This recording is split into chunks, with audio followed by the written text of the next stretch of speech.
Ipipilit nila na si Boying maging ombudsman para ipakulong si VP Inday Sara bago mag-2027 at hindi lang si Inday Sara, kundi lahat ng mga Duterte, kaalyado ng mga Duterte, baka pati ako. Gusto ko nang sabihin, napakasimple ng mga pangyayari diyan, nagkakagulo sa ombudsman dahil hindi sila nagtagumpay sa PI, mga PI nila. Hindi rin sila umubra sa impeachment, kaya narito na tayo ngayon.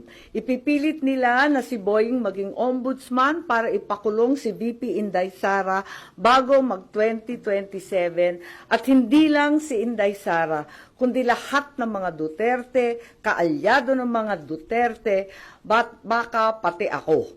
Yan ay sa gitna ng paghihirap ng mga Pilipinong binabaha ng tubig, ng korupsyon at ng kawalang aksyon.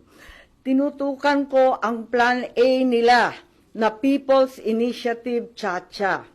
Binuking ko ang Plan B, yung impeachment, para mawala sa landas nila si VP Sara sa 2028. Ngayon, nasa Plan C na po tayo, sa ombudsman naman.